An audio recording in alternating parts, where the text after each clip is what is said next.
Hello friends, நான் இப்போது எம்மியான டேஸ்டியான பாஸ்தா மக்ரோனியில் பண்ண போகிறேன். அதுக்கு ஒரு பாத்திரத்தில் 3 டம்ளர் தண்ணி வச்சுருக்கேன். 200 கிராம் மக்ரோனி எடுத்திருக்கேன். தண்ணி ஹீட் ஆகிட்டு இருக்கு. 200 கிராம் மக்ரோனியை அதில் ஆட் பண்ணிடலாம். அது கூடவே ஒரு ஸ்பூன் எண்ணெய் விட்டுடலாம். அப்போ தான் ஒன்றோட ஒன்று ஒட்டாது மக்ரோனி. இப்போ வெந்துட்டு இருக்குது. 10 நிமிஷம் ஆயிடுச்சு, வெந்துடுச்சு. இப்போ ஃபில்டர் பண்ணி நம்ம தனியாக வச்சுக்கலாம். ஒரு கடாயில் 2 ஸ்பூன் எண்ணெய் விட்டுக்கலாம். அது கூடவே பொடுசாக 2 பெரிய வெங்காயம் நறுக்கி வச்சுருக்கேன், அதை ஆட் பண்ணிக்கலாம்.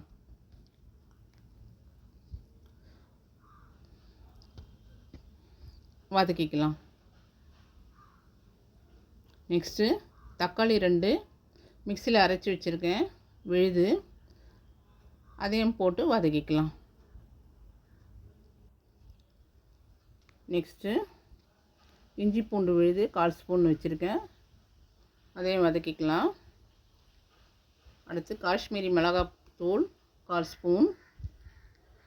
நெக்ஸ்ட்டு குழம்பு மிளகாய் பொடி 1/4 ஸ்பூன்.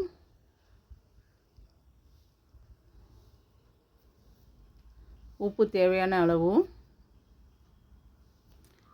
நெக்ஸ்ட்டு கரம் மசாலா கொஞ்சம். அடுத்து தக்காளி சாஸு கொஞ்சம் போட்டுக்கலாம். எல்லாம் கிளறி விட்டுக்கலாம்.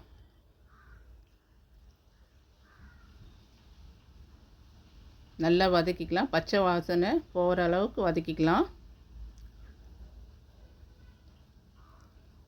வதக்கியாச்சு. இப்போது நம்ம ரெடியாக வச்சுருக்க பாஸ்தா அதையும் போட்டுக்கலாம். இப்போது நல்லா கிளறி விட்டுக்கலாம். இப்போயே வாசனை சூப்பராக இருக்குது. நெக்ஸ்ட்டு பொடுசாக கட் பண்ணி வச்சுருக்க கொத்தமல்லியும் இதில் போட்டுட்டு நல்லா கிளறி விட்டுக்கலாம். இப்போது சுவையான எம்மியான டேஸ்டான பாஸ்தா மக்ரோனியில் ரெடி ஆயிடுச்சு.